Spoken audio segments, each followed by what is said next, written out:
Hey y'all, Kenny here. Thanks for joining me. Got the transmission about ready to pull out of Dangerous Ranger #2. Got in here and took the gear lever out. 4 screws hold the boot down. There is a cinch bolt that holds the gear lever on. My buddy called me out on hijacking his charcoal. I'm gonna have to take that back. Wants his coal bucket back too. No honor among thieves. I got the drive shaft and the cross member out. Nothing complicated there. Righty tighty, lefty loosey. I'll get underneath and show you the rest. So once you get the cross member and the drive line out of the way, there's not much to it. I pulled the speedometer gear, disconnect the backup light switch, disconnected the hydraulic clutch line. Use that tool to push this white plastic piece in. There's some fingers, you can see them in there maybe, that this plastic piece spreads out and releases the line. You can make something to do that. Pull the battery cables and drop the starter and just let it hang.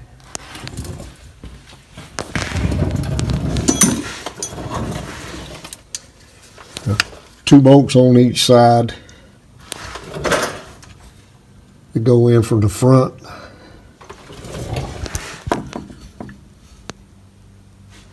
The rest of the bolts go in from the back. 2 up top and 2 at the bottom. So I have everything out but the 2 at the bottom.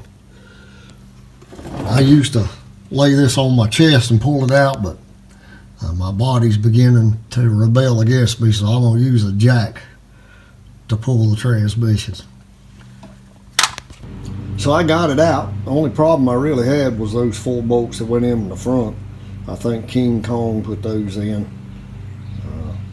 I drew blood getting them out. But if you ain't bleeding, you ain't working. So I started at the back. I don't know whether that's the right way or not. Judging by this drain plug, definitely got a failure somewhere. It don't seem to be either of these bearings, but this nut is just staked on. As you can see, there's like a circlip that holds this idler gear in place, and then there's another nut that's staked on that holds this bearing on. So I'm going to go ahead and pull the top and the front, and then I'll get a plan of action. So I got the top off, and it's not a bearing. It's actually the main drive gear. I don't know if it's been run low of lube or the wrong lube. It had automatic transmission fluid, and I know that's what it came with from the factory. I drained that out of Ranger #1. Probably at about 100,000 miles, and I put synthetic in it. I've had no problems out of it. So let me get it on apart. I hope there'll be parts available. So the slave cylinder and throwout bearings held on by just a couple bolts. Just slips off. Front bearing retainer has 6 bolts.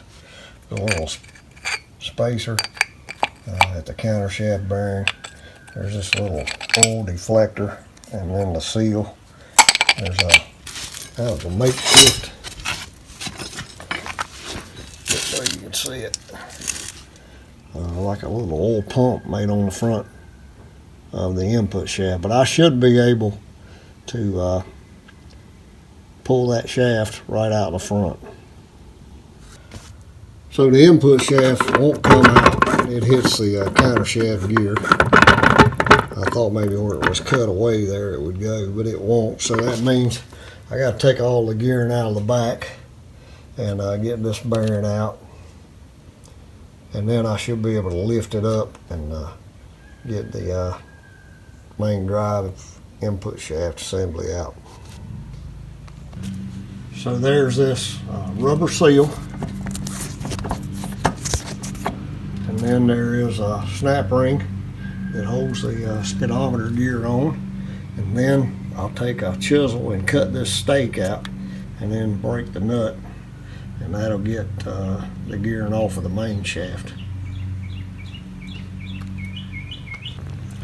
So when you take your speedometer gear off, don't lose that ball. That's what keeps it from rotating on the shaft. I took a punch and just cut this stake out of the nut. I just ground it sharp.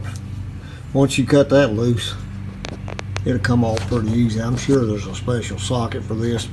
I just used a punch and a hammer and broke it loose. So here's the snap ring and washer that holds the reverse idler in place. I took my little punch and cut the stake out of this nut, and that's 1.25 inches. So I had a socket for that. Took it off. Then this bearing comes off,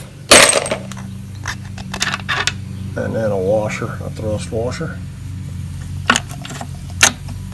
And the reverse idler will come out.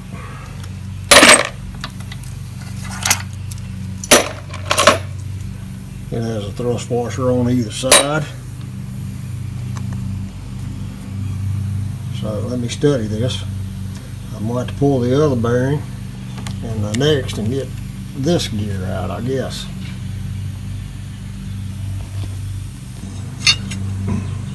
So I didn't have a heel bar at home, so I use these old crowbars.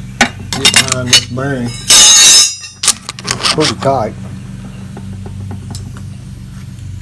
Once that bearing's off, this gear will come out. And now that's going to allow me to take this gear out. As well, I have some linkage from my fork that I'm going to take loose as well. So there is a tiny little snap ring on this shaft, and I have some small snap ring pliers that work, but not here, so I had a time getting that off. That's the only time that I wish I were at work, is when I need something. Had this bolt on the outside, and that'll pull it right out of the fork. Little washer, I don't want to lose. And then on the side, this 12mm bolt is what keeps this shift fork in the transmission. So I'm going to try to pull this all up without having this synchronizer assembly come apart. This gear will come off, and I'm just going to bring it up as an assembly if I can. Okay, I told you I was winging it. Right over here on the side is a bolt that you can take out, and it holds the whole reverse idler shaft in. I knocked my synchronizer all apart, but that's not a problem to put back together. But there's a what looks like a thrust washer, but it's also part of the retainer for that synchronizer hub. It was sitting on here like so. When you pick that up, then you'll see these two little retainers, and when you take those out, then the hub will come off. Neat. So there's that reverse idler shaft. I probably didn't even have to take that gear off for sure. This is overdrive gear. It came off the shaft down here. Now all I need to do is get those 6 bolts out and pull that retainer up. Hopefully I can get that top shaft out and the input shaft. So when you pick this sleeve up, there's a notch in it and there's a little ball in the shaft. Don't lose that. So I got all the bearings out of the back, and it still wouldn't lift up enough to come out. So I took the front countershaft bearing off, and that gets me just above that gear. But then there's this oil trough that catches the gear right here. So I got to pull that off. And it's just held on by a 10mm bolt over here on the side. So there's the trough. Got it out, and I still had trouble. But what you got to do is kind of bring this out of the case like so. Just rotate it out the case. If you try to pull it out straight, it won't clear. This won't clear the outer teeth for the synchronizer engagement. But if you rotate it, it'll go right through. So you can see this gear is in bad shape. Also, there's a little quill bearing in here, and it's all to pieces. Looks expensive. I don't know. Let me get the shaft out. So I call this a quill bearing, but it's actually a thrust bearing, I guess you'd say. But fortunately, it has a race, so that saved that synchronizer hood. I'm going to get the countershaft out now. That top shaft comes out pretty good, just a little maneuvering, backing up, and it comes right out. So this countershaft's really rough. It's one piece, so I had to buy the whole thing. Main drive gear looks the same. Looks like they ran it low of lubricant at some point. I'll need the main drive and countershaft, some bearings. Smells a lot like money, and I'm gonna do some shopping. If you want to see this through, subscribe to my channel, and I'll be back. Thanks for watching.